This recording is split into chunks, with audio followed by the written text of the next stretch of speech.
न च vyasta-samasteṣu pratyayeṣv asti phalam pratyayebhyaḥ kathaṁ bhaven pratyayeṣu yat. Na cha vyasta-samasteṣu pratyayeṣv asti phalam pratyayebhyaḥ kathaṁ bhaven pratyayeṣu yat. MMK chapter 1 verse 11.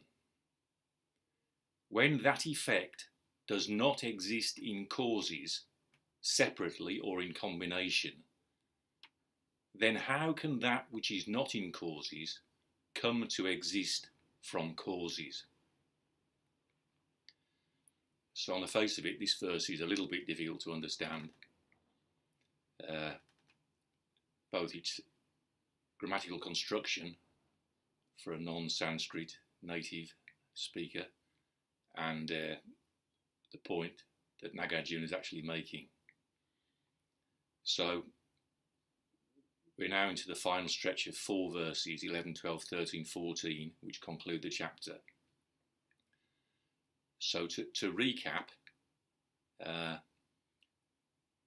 pratyaya means what things go back to. And in the first instance, the Buddha was interested in what suffering goes back to. And to answer that question, what does suffering go back to? We don't know. Not fully. Because it doesn't go back to causes as self-existing, non-empty things. Suffering goes back to causes that are empty. They don't exist separately as things in themselves. That makes it difficult to understand how suffering arises. Utpadyate, suffering arises, utpadyate. But from suffering as a starting point, Nagarjuna is interested in what everything goes back to, including, most importantly of all, as is clarified in verses 4 and 5, kriya, action. So we have in verse 5, utpadyate pratyayebhyaḥ. Action springs up, action arises, depending, pratyayebhyaḥ, on them, on those causes. So action springs up depending on causes. This is the really impossible thing to understand, and at the same time the most important thing to understand, what Nagarjuna is saying there. Actually, it's only in the process of doing this, making these videos, which nobody seems to be interested in. I've got 0 views on most of them, but it's very useful for me because I see more clearly in the process of going through this chapter. Pratyaya means what things go back to, and okay, what's most important in the Buddha's teaching is that suffering goes back to empty causes. But in chapter 24, we've had the phrase dukkha paryanta karma, action that brings an end to suffering. Dukkha, suffering, paryanta, end, karma, action.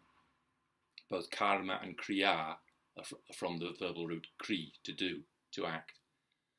So what we're really interested in is dukkha paryanta karma, action that ends suffering. And so what does that go back to? Well, the answer to that is in chapter 26 that we've covered. Avidyayam nirudayam samskaranam asambhavaha.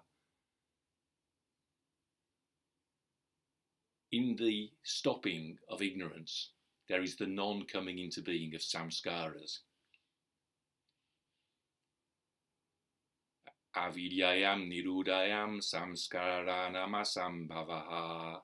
Avidyaya nirodastu jnanasyasya bhavanat. But the stopping of ignorance is through the cultivation, bhavanat, of just this understanding. So what it's all about, what this effort is all about, is deepening our understanding of emptiness, of dependent arising, in such a way that we begin to understand the true meaning of dukkha paryanta karma, action that puts an end to suffering. And if our understanding is not deep enough, as I was alluding to in the commentary to the previous verse, we end up confusing acting and doing. That's karma or kriya, and samskara. So samskara means putting things together, constructing, fabricating things, confecting things. And so, ironically, this is my personal experience of pursuing the truth of sitting in the right posture. So sitting in the right posture is action. That was the fundamental teaching of my Zen teacher, Nishijima Sensei. Zazen, he used to say, we're studying what action is. And that was right. But ironically, his studying of action was studying of what action is, was studying of what doing is. Because when you make a big effort to sit up, keeping your spine straight vertically by pulling in the chin and tensing the lower back so it's straight, doing this, that and the other, that isn't action springing up, going back to understanding. It's doing springing up, going back to ignorance. So my teacher's direction was sort of true. He was pointing in the right direction. Like he was making his effort to point his students up. But with his hands, he imparted exactly the opposite direction, which was down. So I know from personal experience it's important to deepen our understanding. And when I met teachers who really did have deep understanding of what up was, of what uprightness was, as opposed to right posture, teachers like Nellie Ben-Or, Marjorie Barlow. See, Marjorie used to say that their aim, in Nellie's words, she used to say, you're coming here for a lesson to deepen your understanding of the Alexander technique. See, I was already teaching the Alexander technique when I used to go for lessons with Nellie Ben-Or. But she reminded me, she used to say, you know what the Alexander technique is. You come here to deepen your understanding. And similarly, Marjorie Barlow used to say that the aim of every lesson, from a teacher's point of view, is to deepen the pupil's understanding of what those directions mean. And those directions primarily mean up. What does it mean to go up? So it relates with, that's the background. When I came across the phrase pratyayeṣu, springing up together, samutpada, springing up together, pratitya, by going back, I couldn't help make the connection between that sense of everything going up by going back to understanding. So, if we come to verse 11, it's talking about phalam, that effect. And I think it refers back in the previous verse, we have the Buddha's words, satidam asmin bhavatiti. So iti is quotation, it's quotation of the Buddha's words. Sati and asmin are locative, so that being so. Idam bhavati, this is. That, this being so, that is, or that being so, this is. And these are a quotation of the Buddha's words in relation to suffering. So from the Pali Udana, chapter 1, Bodhivago, this being so, that is. From the arising of this, that arises. That is to say, with ignorance as causal grounds, there are doings, samskaras. With doings as causal grounds, there is divided consciousness, vijnana. With divided consciousness as causal grounds, there is psychophysicality, namarupa. With psychophysicality as causal grounds, there is shadayatana, the 6 sense spheres. with the 6 sense spheres as causal grounds, there is samsparsha, contact. With contact as causal grounds, there is vedana, feeling. With feeling as causal grounds, there is trishna, thirsting. With thirsting as causal grounds, there is upadana, clinging, attachment. With attachment as causal grounds, there's bhava, becoming. With becoming as causal grounds, there's jati, birth.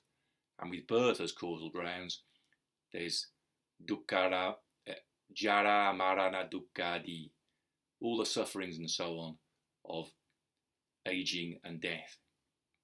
So that's what the Buddha's talking about. That if with this being so, that is. So tat phalam means that effect. And that effect means, in the first instance, suffering. But in this verse, Nagarjuna is making a general principle. So we can say that tat phalam means the effect of suffering, but also tat phalam is action. Action that goes back to pratyaya. And I'm suggesting ultimately action goes back to understanding. That's in a sense, all these earlier chapters explaining how everything is empty, all is empty, they're laying the groundwork for chapters 24 to 27, where the real, to use a word that academics like, the soteriological meaning of MMK comes out.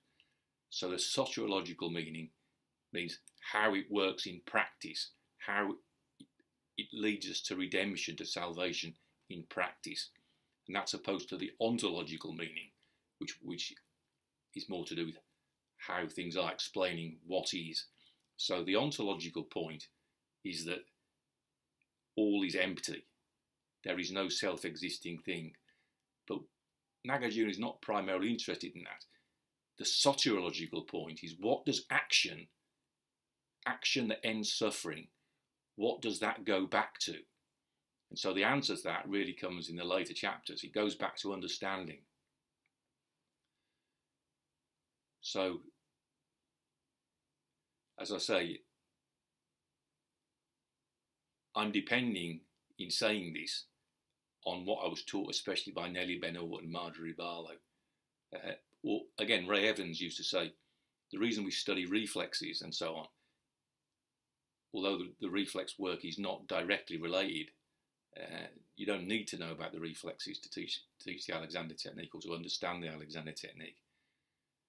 It helps in the direction raised to say, understanding the human condition. Understanding this. So Ray was also to do with deepening our understanding. And then if I mention Ray Evans, Nellie Benoit and Marjorie Barlow, I also have to mention Ron Collier, who guided me in the direction of deeper understanding over a longer period than anybody from the beginning. From the beginning of my Alexander teaching career to the end of it, which sort of happened last year when I came to France, really, and haven't been teaching since then. So we're deepening our understanding of ontology, of what is, what emptiness is, not because there's any merit in understanding for the sake of understanding. It's part of the Bodhisattva vow to clarify and to practice and to experience dukkha paryanta karma, action that ends suffering. So that's the tat phalam, that's the effect we're working towards. Dukkha paryanta karma, action that puts an end to suffering. But in the context of this verse, tat phalam is more easily understood to refer to what the Buddha said, this being so, that is. And that, as I've just explained, in that context,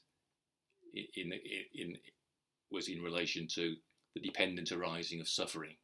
those causes, those empty causes being so, that effect is the lamentations, the grieving, the grumbling, the moaning, all the suffering of aging and death. So, verse 11. When that effect, that's tat phalam at the end of the first line, na cha vyasta-samasteṣu pratyayeṣv tat phalam, that effect. When that effect, so the when is a little bit of a poetic license on my part because there's no word for when, but we have two cha in the first pada and cha in the fourth pada, and sometimes double cha expresses simultaneous occurrence of two things. So I've understood it like that. So I said two chas, when and then. So na cha vyasta-samasteṣu pratyayeṣv tat phalam. When that effect, so tat phalam cha tat phalam, does not exist in causes. So does not exist is na, first word of the line, and asti, which comes after pratyayeṣu. So pratyayeṣu and asti with sandhi is pratyayeṣv. So when that effect, cha tat phalam, does not exist, na asti, in causes, pratyayeṣu, so na cha pratyayeṣv tat phalam, when that effect does not exist in causes. Then parenthetically we have the phrase vyasta-samasteṣu, separately or in combination. So pratyayeṣu in causes is locative plural, and vyasta-samasteṣu, which qualifies pratyayeṣu, is also locative plural masculine. And so vyasta and samasta are both from the verbal root as, to throw. So vyasta, past participle, means literally, it means thrown apart, and samasta means thrown together, literally. So causes thrown apart means separately, causes separate from each other, and samasta means thrown together in combination. So na cha vyasta-samasteṣu pratyayeṣv tat phalam. When that effect does not exist in causes, separately or in combination. So the point of this is that the point of the last four verses really is to accept the opponent's thesis that that real things have their own intrinsic existence. They're real, non-empty, self-existing things. Then so Nagarjuna is asking, okay, let's say that's true. How does cause and effect work in that case? So if the effect is suffering, for example, what are the causes of suffering? Let's say ignorance or attachment, grasping. When you look for a self-existing effect, suffering, in those self-existing, you look for self-existing causes, it's not there, it doesn't exist. Or to use a more concrete example, let's say the effect is an oak tree. Okay, so it's not controversial to say that a cause of an oak tree is an acorn. But when you look in the acorn, you can't find the oak tree. So the effect, the oak tree, is not in the causes. Separately, so okay, oak tree, water, the sun, you look at all those elements separately, you can't find an oak tree in there. Or even if you put them in combination, put some soil and mix in some water and throw some sunlight on it, you still can't find, and put the acorn in it, and look at all those in combination, there's still no oak tree there. So when that effect does not exist in causes, separately or in combination, then the question, then, so that's the second cha, how, kathaṁ, then how can that which, so that which is tat and yat, that which is not in causes, na pratyayeṣu, not in causes, na, not, pratyayeṣu, locative, plural, masculine of pratyaya, causes. How can that come to exist? So come to exist is bhavet. See, that's typical bad pronunciation. Bhavet would be English pronunciation. The Sanskrit is bhavet, short, long, bhavet. So bhavet is optative. So might, so optative of bu, the verbal root bu, to be, to become, to come about, to come to exist. So bhavet, kathaṁ bhavet, how might it come to exist? So the subject is tat, that, yat, which. So kathaṁ, tat, bhaven, yat na pratyayeṣu. How can that come to exist, which is not, na yat, pratyayeṣu, in causes? So the line is pratyayebhyaḥ kathaṁ tatcha bhaven na pratyayeṣu yat. Then how can that which is not in causes come to exist from causes? From the Sanskrit pratyayebhyaḥ, ablative plural of pratyaya, so from causes. Kathaṁ, how, tat, that, cha is, I've translated it as then, so the two chas expressing simultaneous occurrence. Bhavet, might become, na, not, pratyayeṣu, in causes, yat, that which. So this sentence for me is particularly difficult because the word order is so different from English. So in Sanskrit, the word order is practically irrelevant. So that which, obviously in English they come together, in Sanskrit they're separated. Tat, pratyayebhyaḥ kathaṁ tatcha, that's tat cha, tatcha, bhaven na pratyayeṣu yat. So the which of that which is right at the end of the verse.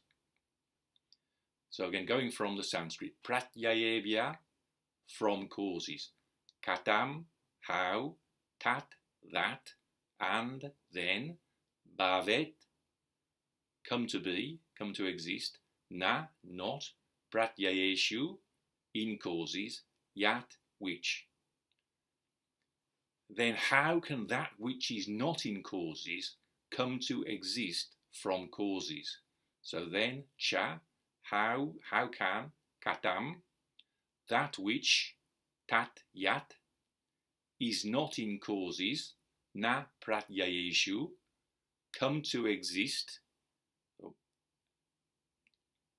bhavet, from causes, pratyayebhyaḥ. Na cha vyasta-samasteṣu pratyayeṣv asti tat phalam. Pratyayebhyaḥ kathaṁ tatcha bhaven na pratyayeṣu yat. When that effect does not exist in causes, separately or in combination, then how can that which is not in causes come to exist from causes? So again, we think about the acorn and the oak tree. How can the oak tree, which is not in the acorn, not in the soil, not in the sun, not in the cloud, whether those elements are taken separately or taken together, the oak tree is not there.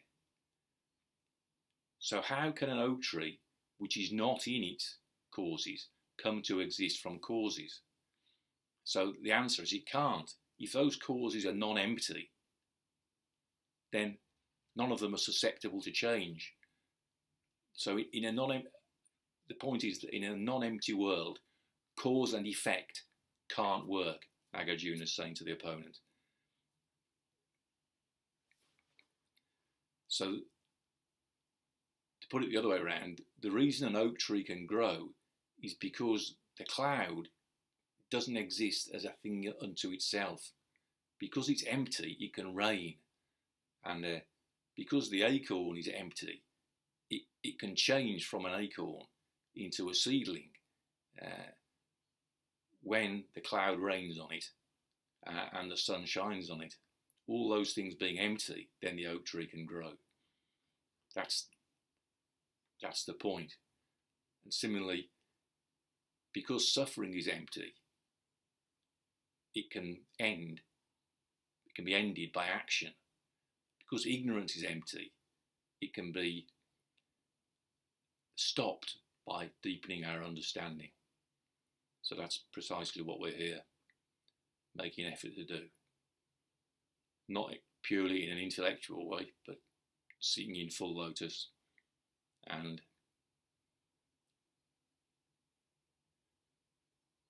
going up,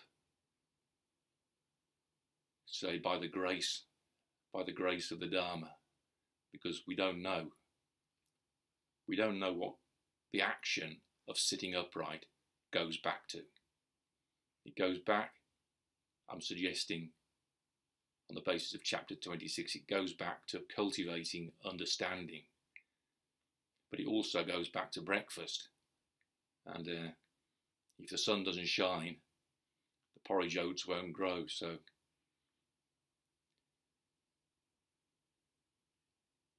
what the action of going up goes back to, in the end, we don't know.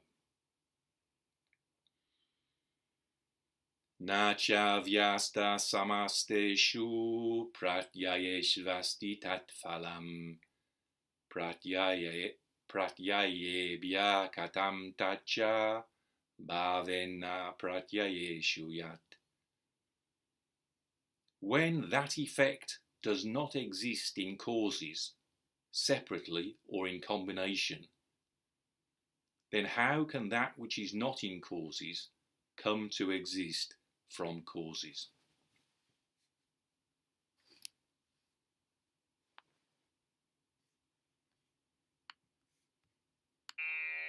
न च vyasta-samasteṣu pratyayeṣu asti phalam pratyayebhyaḥ kathaṁ bhaven pratyayeṣu.